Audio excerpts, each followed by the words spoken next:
Good morning, happy Saturday to everyone.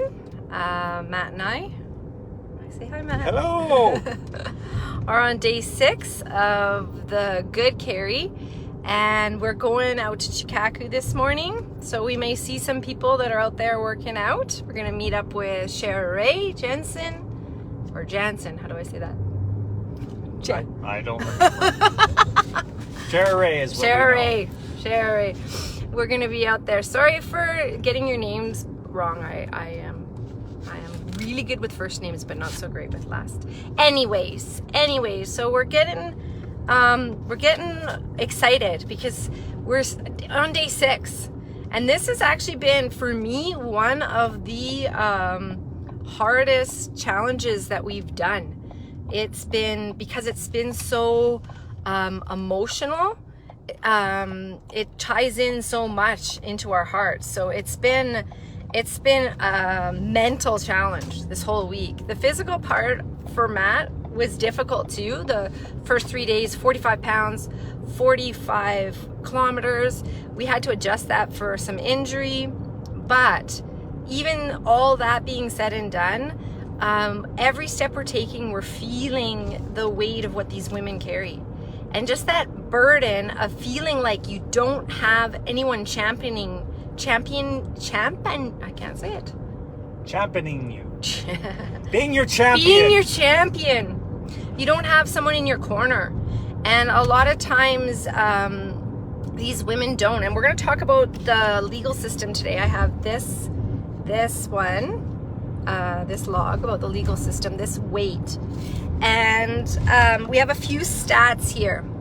And it says Guatemala ranks 118th out of 128 countries in the World Justice Project's global ranking. So that means that is in their legal system, the rule of law. They're very low in justice and the dispensing of justice, especially to women and especially to poor women.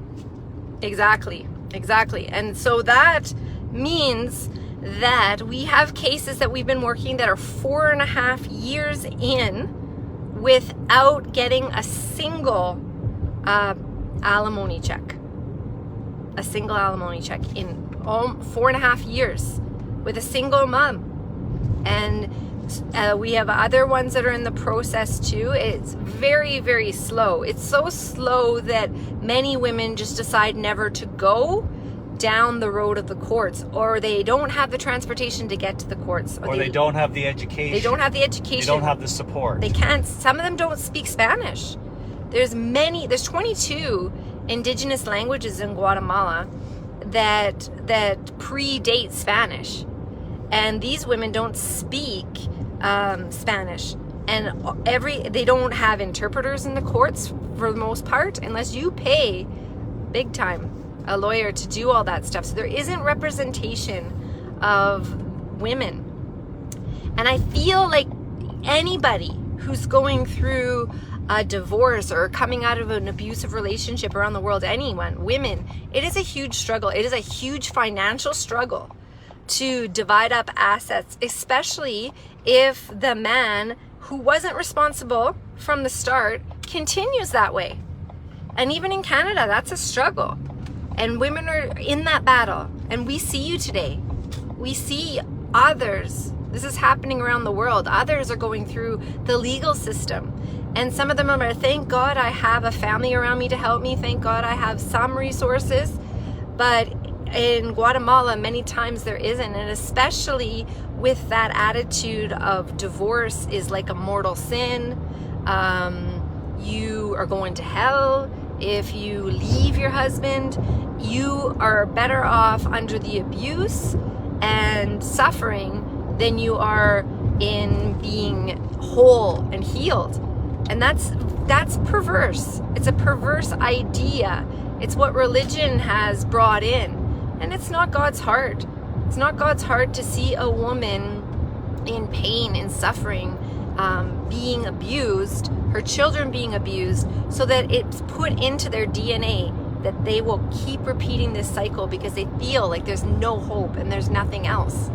And that's not the message that we're trying to bring with the Good Carrier. We're bringing a message that people can, right, Matt? They can leave these. Yeah, people can leave these situations and they can receive help. We've personally, in our organization and personally in our own adoptive family, oh, it looks like I got some lipstick on. So keep talking. That's the filter. That's the filter. Okay, let me keep talking. I'll just keep looking ahead. Okay. We've driven people to court, that back and forth. We're helping women with the education of what are their rights, can they do, helping with the lawyers, driving them, giving them the help that they need to see to receive what the law says that they can receive, the benefits, because they're single moms now. They're abandoned. They're having to pay for everything. So this is the inequity in the legal system is very slanted and very it's bad. Yeah, the gender inequality is 112th out of 135 countries. That's really low. Guatemala is the worst in Latin America for the disparity between equality for men and women.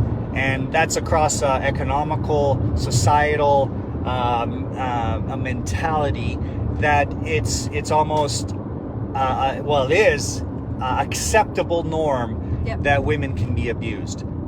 It's like this is your lot in life, and you just got to live with it. And I just want to say something.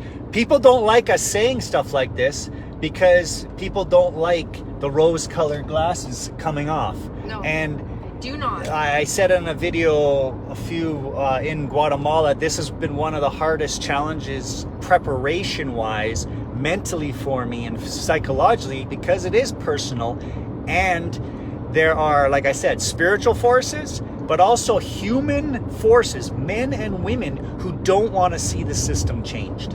Yeah, they don't want to because it benefits them in some way. It benefits us to keep the poor poor. And we think that. And if it's not in my backyard, it doesn't matter.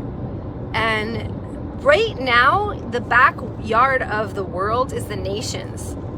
If one nation suffers, we all suffer. We're a global world now. We're not just individual nations, and we're not just individuals. And in countries where there's more freedoms, you can get that individualistic mentality. And we feel like, well, things are never going to change. We better just help what's happening in Canada because we're so dysfunctional here. We need to make a difference. But are we doing that here? No, we're not. And we're not doing that. If we don't do it here, we're not going to do it anywhere. And so sometimes we make things that aren't issues into huge issues. Meanwhile, while those who are truly enslaved and trapped and hurting feel the indifference of the world, and they believe they aren't ever going to get out. And I want to be able to say to those people, yes, you will. Not on my watch. So if you've been watching us, if you've been reading our post, this is one of the things that we wanted to talk about.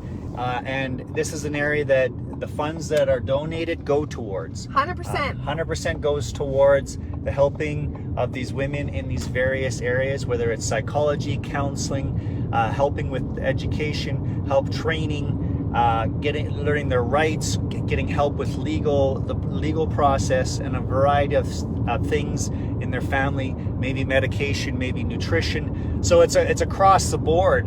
And so if you're interested, and we ask you, donate. Overcome with Good. We're not close to our goal. So www.thegoodcarry.ca.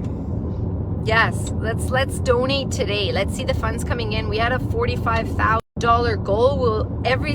All of that money will be used. We could use more, but we're starting with that goal. And how much have we collected so far, Matt? About 10%. About 10%. I just got disconnected, but I'm going to wrap it up. We need to get to that 45,000. And so if you've been watching this and thinking, hey, I need to give, don't hesitate. Give whatever you can. Please give. And we don't need time. We don't need volunteers. We need money, because we have all that in place. We need prayer, but we have that in place too. What we need is money. Right, Maddie? We need money, honey. Because that's what's going to help these women. So he doesn't like his lipstick. It's not lipstick, Matt. It's just the color my of your lips. Lips Are rosy. So have a blessed day. We'll show you where I'm walking on the course later on. I'm doing about 20 pounds today. 20 pounds. And we're going to head out there and get some kilometers in. So it's in you to give, not blood, cash. Love you. Love you. Bye. Bye.